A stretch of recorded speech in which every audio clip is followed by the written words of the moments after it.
Hello dear students, मैं विपुल मेहता आज आप लोगों को स्फेरिकल मिरर के बारे में सिखाने वाला हूं। प्यारे बच्चों, पिछले वीडियोस में हम लोग image formation by plane mirror तक पढ़ लिए थे। प्लेन मिरर क्या होता है, किसको बोलते हैं, ये सारे चीज को डिटेल्स में देखे थे। अब हम लोग पढ़ेंगे स्फेरिकल मिरर के बारे में। स्फेरिकल मिरर स्फीयर से रिलेटेड कुछ लग रहा है ना हम लोगों को। स्फीयर मींस क्या, बॉल, वॉलीबॉल, फुटबॉल, ये सब स्फीयर का एग्जांपल है।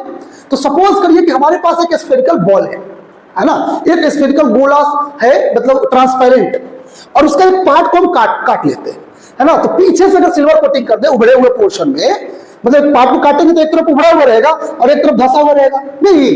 तो उसको हम लोग अगर उभरे हुए पोर्शन को अगर सिल्वर कोटिंग करके ब्लैक पेंट कर दे तो कनकेव बन जाएगा, नहीं। तो चलिए देखते हैं स्फेरिकल मिरर कितने टाइप के होते हैं, कनकेव क्या होता है, कन्वेक्स क्या होता है, सारी चीजों को देखते हैं। तो स्फेरिकल मिरर दो टाइप के होते हैं, एक होते हैं कन्वेक्स मिरर और दूसरा होता है कनकेव मिरर। प्यारे बच्चों, कन्वेक्स मिरर क्या है?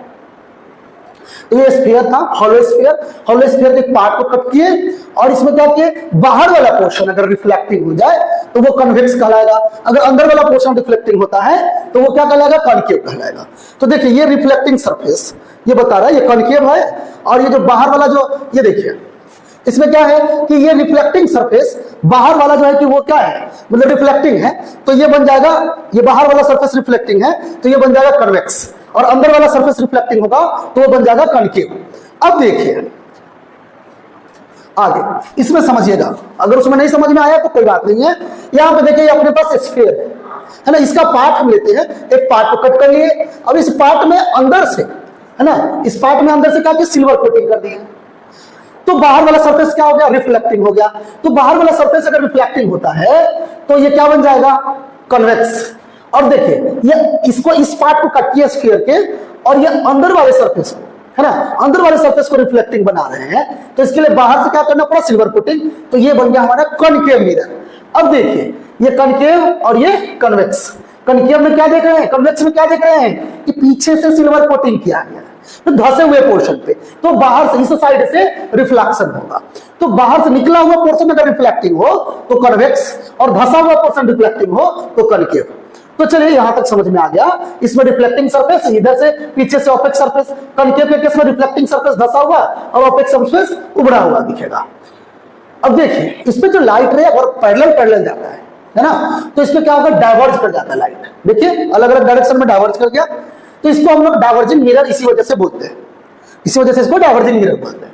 इसी केस में देखिए कनकेव में, देखिए कनकेव में क्या है बाबू, कि प्रिंसिपल एक्सिस का पैरेलल गया तो ये कन्वर्ज करके, प्रिंसिपल एक्सिस के बारे में बाद में चर्चा करते हैं। आप सीधे जानिए कि पैरेलल बीम ऑफ लाइट गया तो इसका कन्वर्ज हो गया यहां पर जाकर के, इसलिए इसको हम लोग कन्वर्जिंग मिरर भी बोलते हैं।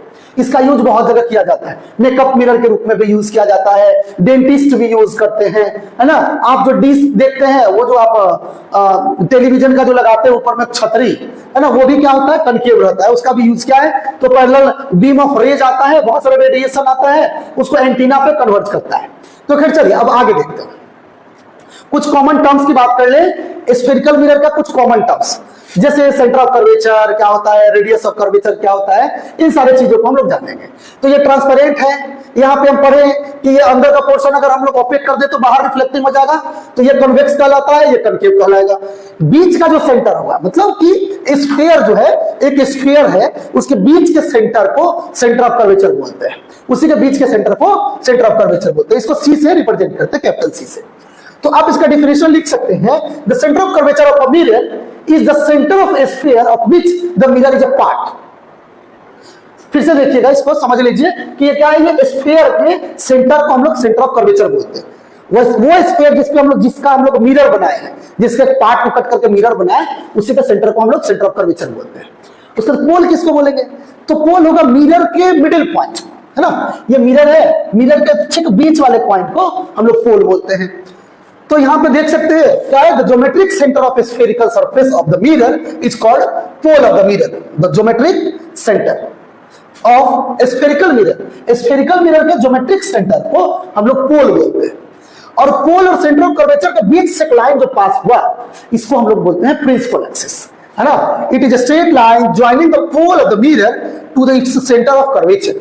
पोल और सेंटर ऑफ कर्वेचर को लाइन एक पास कराता हुआ जाता है, इसी को हम लोग बोलते हैं प्रिंसिपल एक्सिस। अब देखो रेडियस ऑफ कर्वेचर किसको बोलेंगे, तो बाबू कोई भी सर्कल है तो सेंटर से सरकमफ्रेंस के बीच का डिस्टेंस, यहां से इस सेंटर से सरकमफ्रेंस तक के डिस्टेंस को, ये सेंटर से सरकमफ्रेंस कह सकते हो ना, सर्कल में तो ऐसे ही कहते हैं, तो यहाँ पे मिरर में कह रहे हैं कि सेंटर से पोल के बीच के डिस्टेंस को हम लोग क्या बोलेंगे, आर बोलेंगे, है ना। R means radius of curvature, R means radius of curvature. अब आगे देखिए, प्रिंसिपल फोकस किसको बोलेंगे, तो ये अपना कनकेव मिरर है। कनकेव मिरर पे अगर लाइट अगर ये जैसे सेंटर ऑफ कर्वेचर हो गया, यहाँ पोल हो गया और ये प्रिंसिपल एक्सिस बना दिए, तो प्रिंसिपल एक्सिस के पैरेलल अगर लाइट रह जाएगा तो वो कन्वर्ज करेगा, है ना। कन्वर्जिंग मिरर है, कन्वर्ज कराएगा, तो ये कन्वर्ज करके एक पॉइंट पे मीट करेगा। जिस पॉइंट पे ये सारा ये रिफ्लेक्टेड रे मीट करता है ना, इसी रिफ्लेक्टेड इसी पॉइंट को हम लोग क्या बोलेंगे, फोकस। क्या बोलेंगे बाबू, फोकस। चलिए यहां तक समझ में आया होगा। आप यहां से नोट डाउन भी कर सकते हैं, है ना, आप यहां से नोट डाउन कर सकते हैं कि a concave mirror, the reflected rays meet to a point F on the principal axis. This point is called focus of concave mirror. ये आपने लिखाने के लिए, हम रीडिंग नहीं देते इसका, तो आप सब लिख लीजिएगा। समझ तो गए कि अगर प्रिंसिपल एक्सिस के पैरेलल लाइट रे जा रहा है तो एक पर्टिकुलर पॉइंट पे मीट करेगा, है ना, मतलब प्रिंसिपल एक्सिस पे ही कन्वर्ट करेगा, इसी को हम लोग बोलते हैं फोकस। तो आई थिंक यहां तक समझ में आ गया होगा। और कन्वेक्स मिरर में भी इसका क्या होगा, जैसे देखिए कन्वेक्स मिरर अपने पास आ गया, कन्वेक्स मिरर का भी अपना सेंटर होगा, इसका भी पोल होगा, इसका भी प्रिंसिपल एक्सिस होगा, और इस पे भी लाइट अगर प्रिंसिपल एक्सिस के पैरेलल पास कराएंगे तो ये लाइट डाइवर्ज करता है ना, तो ये डाइवर्ज करेगा। लेकिन ऐसा लगेगा हम लोगों को कि ये अगर इमेजिनरी लाइन पीछे डाइवर्जेंट वाला जो रिफ्लेक्टेड रे है, इस रिफ्लेक्टेड रे को हम आगे तक मीट कराएं तो कुछ यहां पे लगेगा, यहां मीट कर रहा है ना, तो इसी को इसका फोकस बोलेंगे। ये जो स्पॉट होगा यहाँ पे जहां पे लाइट लग रहा है कि मीट कर रहा है, वही इसका क्या हो गया, फोकस, प्रिंसिपल फोकस हो गया, है ना। वैसे इस फोकस को हम वर्चुअल फोकस बोलेंगे और इसके फोकस को रियल फोकस बोलेंगे, क्योंकि रियल में रिफ्लेक्टेड रे मीट करके फोकस बना रहा है, इसीलिए इसको बोलेंगे रियल फोकस, इसको बोलेंगे वर्चुअल फोकस। तो चलिए आप देख लिए इसको, आगे इसको नोट कर लीजिएगा। आगे बढ़ते हैं, फोकल लेंथ की बात करें तो फोकस से पोल के बीच का जो डिस्टेंस होगा इसे क्या बोलते हैं, focal length. The distance of focus from the pole of the mirror, the distance of focus, एक minute, the distance of the focus from the pole of the mirror is called the focal length of the mirror, है ना। Focus से पोल के बीच के जो distance होंगे इसको हम लोग बोलते हैं फोकल लेंथ। यहां तक आपको समझ में आया। इसमें देखिए फोकल लेंथ, पोल से फोकस के बीच का जो लेंथ होगा फोकल लेंथ, और ये फोकल लेंथ के बराबर भी फोकस से सेंटर ऑफ कर्वेचर का भी लेंथ होता है। तो हम बोल सकते हैं कि रेडियस का आधा फोकल लेंथ होता है ना। ये रेडियस पूरा हो गया पोल से लेकर के सेंटर ऑफ कर्वेचर तक, तो उसका जो आधा होगा, है ना, उसका जो हाफ होगा वही फोकल लेंथ के बराबर होगा। चलिए यहां तक समझ में आ गया। अब ये क्वेश्चन आया आपका कि भाई इसमें फोकल लेंथ बताओ क्या होगा। Find the focal length of convex mirror whose radius of curvature is 32। तो बुआ जब रेडियस ऑफ कर्वेचर 32 दे रखा है, इसका मतलब क्या है, रेडियस जब रेडियस 32 सेंटीमीटर, तो हम पढ़े हैं रेडियस बराबर क्या, twice of focal length, means focal length equals to r upon 2। तो यहां से r कितना हो जाएगा, 32 बाई 2, तो ये हो जाएगा कितना, 16 सेंटीमीटर। चलिए उम्मीद करते हैं यहां तक समझ में आपको आ गया होगा। तो आज भर के लिए इतना ही रखते हैं।